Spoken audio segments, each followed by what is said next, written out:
Fabletown is a place of rules, order, and punishment, unless you can afford to break them. That's not a theory. That's not a hot take. That's just what the wolf among us shows us, loudly, repeatedly, and with the subtlety of a sledgehammer wrapped in bureaucracy. Now, before we go any further, let's make something clear. I haven't read the Fables comics, not because I have anything against them, I've heard they're great, but because, frankly, I don't have time to chase down a multi-volume graphic novel series just to play gotcha with a video game. So if anything I say in this video is contradicted, confirmed, expanded on, or completely obliterated by the canon, let me know in the comments. No hard feelings. I'm not here to argue with the source material. I'm here to talk about this story, this world, and what this game is saying on its own. And what it says is, well, bleak. Because beneath the gritty noir aesthetic and the familiar fairy tale faces, The Wolf Among Us is not only about mystery, but also about systems. Broken ones. Ones that talk about justice and order while quietly functioning as tools of control. In Fabletown, being good doesn't matter nearly as much as being rich, or at least being invisible to the Bundys. And if you can't be either, the system will happily make you its example. This is where we would dive into wild speculation, string together a few conspiracy theories, maybe accuse the Magic Mirror of being complicit in a cover-up. But not today. Today, we're putting the theories on the shelf. This isn't about who's really in charge behind the curtain. It's about the curtain itself, the way the world is built, who it protects, who it punishes, and how justice in Fabletown isn't just uneven, it's transactional. Because if there's one thing this game makes brutally clear, it's that in Fabletown, justice is a luxury and poverty is a crime. So let's start there, with one of the most well-intentioned disasters in Fabletown policy. Let's call it the Glamour Tax, a rule that's supposed to keep the peace, but ends up turning desperation into deviance. A system designed to protect fables from the human world by failing the fables who can't afford to follow it. It's a simple solution, a magic spell that helps fables blend in with the human world. Stay disguised, stay safe, don't scare the Mundies. Makes sense. But here's the problem. Glamours are mandatory for non-human fables, and also wildly expensive. This isn't a cosmetic upgrade. This is government-issued camouflage that, if you're not human-looking by default, you're legally required to buy. And if you can't afford it, congratulations, you're now a criminal just for existing in the body you were born with. Go see a witch. Get a glamour. Bigby, they're pleading me try, mate. The penalty? Exile. A one-way trip to the farm. Fabletown's countryside facility that's pitched like a peaceful retreat, but talked about like a prison. It's where you go when the city doesn't want to look at you anymore. And the fact that this place exists at all tells you everything you need to know about how Fabletown handles inequality. It doesn't. There's no real effort to make glamours affordable, no tiered pricing, no subsidized program, no second chances. The system offers no path to compliance unless you already have the money, which means the less you can afford to hide, the more likely you are to be punished. That's not regulation, that's entrapment. Toad is the poster child for this setup. He's trying, barely, but trying.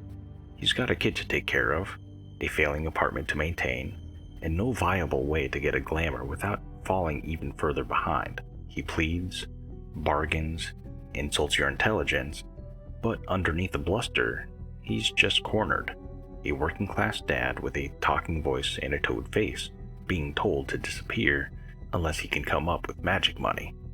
Go talk to Toad, but just so you know, we can't pay him. He really needs to go to the farm, you know. So just break the news and be done with it, okay?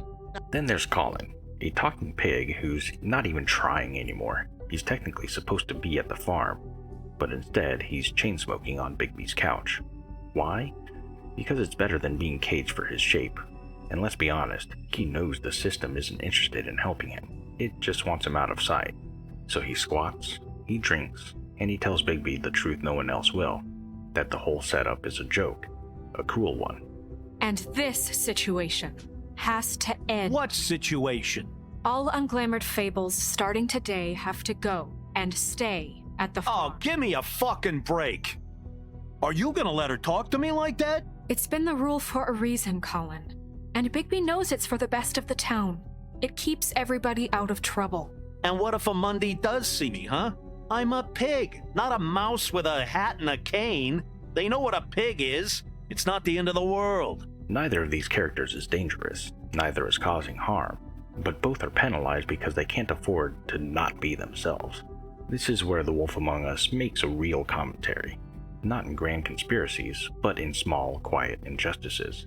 The ones written into policy, the ones that turn poverty into deviance, the ones that pretend to protect the community when really they just push the problem somewhere else.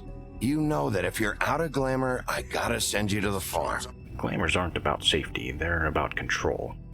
They separate the acceptable fables from the visible ones, and when you strip away the magic and metaphor, what you're left with is a system that criminalizes poverty, then calls it law and order. Hey, you're not really gonna send me to the farm, are you? But hey, at least everyone's equal under the law. Unless you're poor, or non-human, or both. But of course, the system isn't broken for everyone. For some, it works exactly as intended. For the well-connected, the well-funded, and the well-hidden, Fabletown isn't a gauntlet. It's a gated community, and while the poor are punished for not having enough, the powerful are protected no matter what they do. Almost. So let's talk about that. Justice, in theory, is supposed to be blind, impartial, uncompromising. But in Fabletown, justice is more like a private service, available by appointment if you know the right people. If the last section showed us how poverty gets criminalized, let's now talk about how privilege gets sanitized. We'll start at the top. Ichabod Crane, the man who's supposed to be running the show. He controls the budget, the rules, the resources. But where does that power go?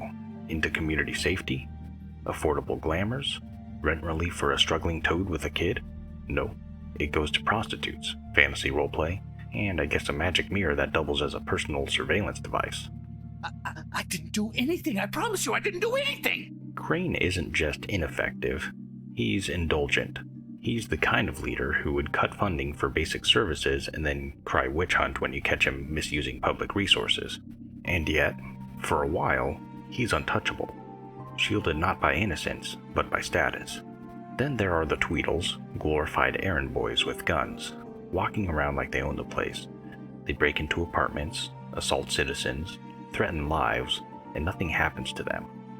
Why? Because of who they work for, the Crooked Man, Fabletown's open secret. He bankrolls half the city and bleeds the other half dry. He's a mobster, yes, but more than that, he's a loophole. Anyone tied to him operates outside the law because they own the people who write the law. That's not conspiracy, that's just politics. Meanwhile, Snow and Bigby, our enforcers, our reluctant heroes, spend half the game cracking down on people they clearly pity. They threaten to send Toad to the farm while rolling their eyes at the very idea. They lecture Colin about policy while letting him sleep on the couch. They enforce rules they don't believe in because they don't have a choice. Or maybe they do, and they just don't like the consequences. So, starting now, we do everything cut and dried, by the book, straight as an arrow. And then there's Faith and Nerissa, two women who are supposed to be protected by the same system that ultimately failed them, sex workers under the thumb of the Crooked Man, trying to escape, trying to speak. But their stories are muted by spells. Their only crime was trying to reclaim their agency. And the price for that?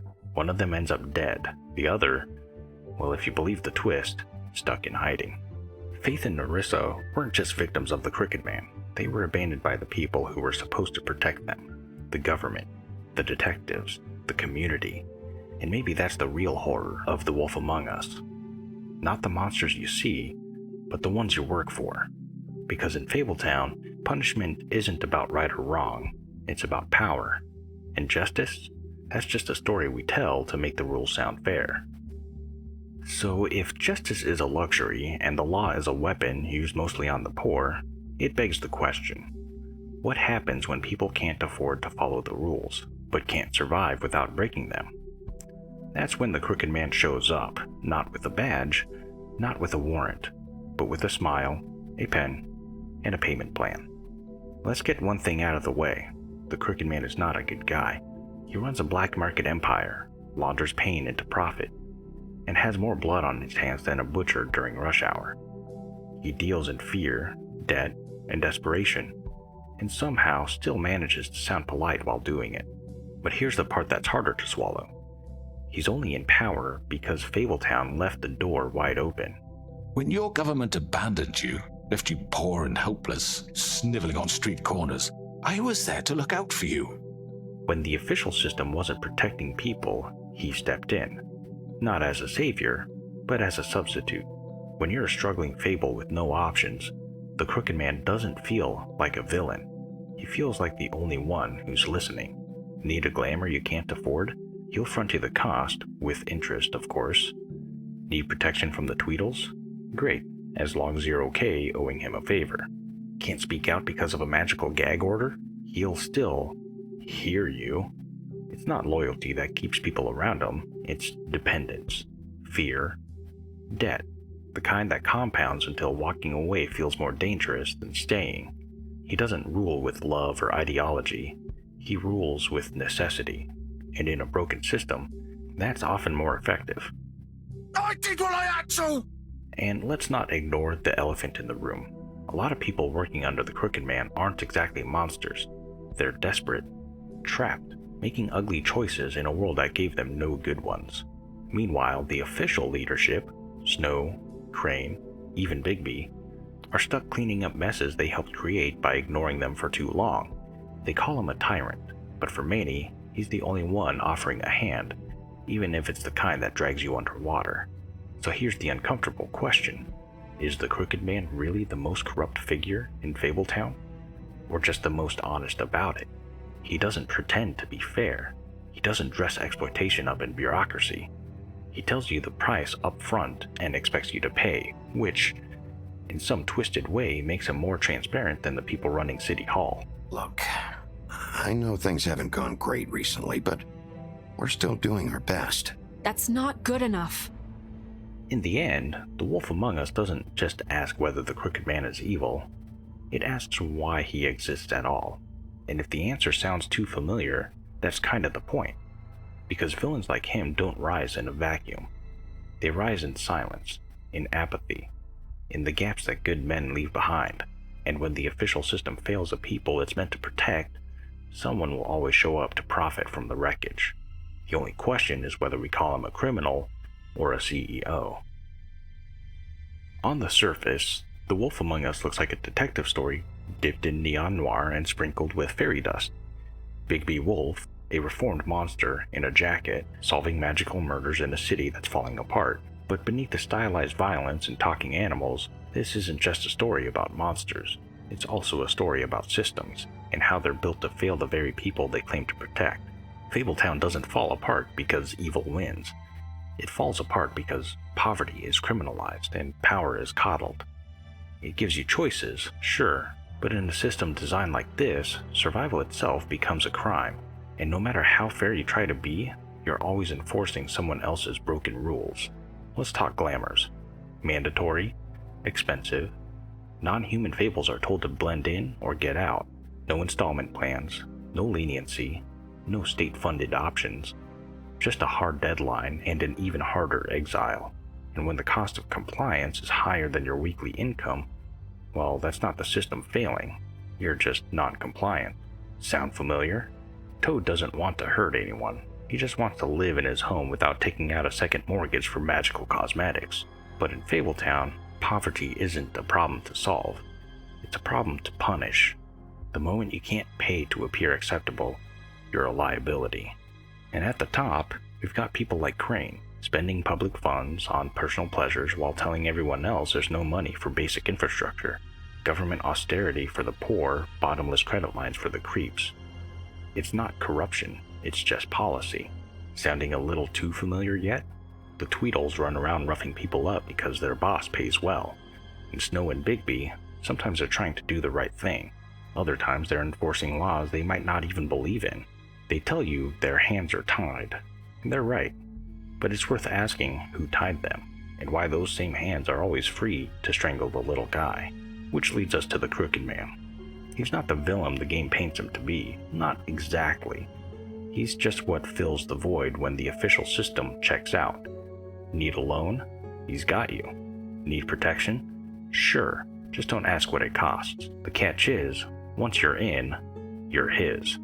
But when the state isn't protecting you, when the authorities are too busy managing appearances, can you really blame people for shaking hands with the devil? He's not a savior, he's not even particularly likable, but he is efficient, and in a system built on scarcity and silence, that might be all people need. Because here's the hard truth, the Crooked Man doesn't exist in spite of Fabletown's leadership, he exists because of it. He's a symptom, not a cause. A product of every ignored eviction notice, every unfunded support program, if one even exists. Every time someone in power said, "There's nothing we can do." And no one says that line with more confidence than a bureaucrat sitting in a chair that costs more than your rent. Faith and Nerissa weren't failed by a criminal mastermind, they were failed by the very people meant to protect them. So was Georgie. So was Toad. And the longer the system stayed broken, the more people started calling the devil by his first name. So yes, Fabletown is full of monsters, but the worst ones here don't hide under beds. They sit behind desks, and if this feels a little close to home, that's not by accident. The Wolf Among Us doesn't tell a story that could happen. It tells one that already does, in different cities, with different rules, but the same playbook. A playbook where poverty is punishment, where survival is suspicious, and where justice is something you pay extra for. So next time someone says the system is broken, remember, broken things don't work. This one, it's working exactly as designed. Thanks for watching.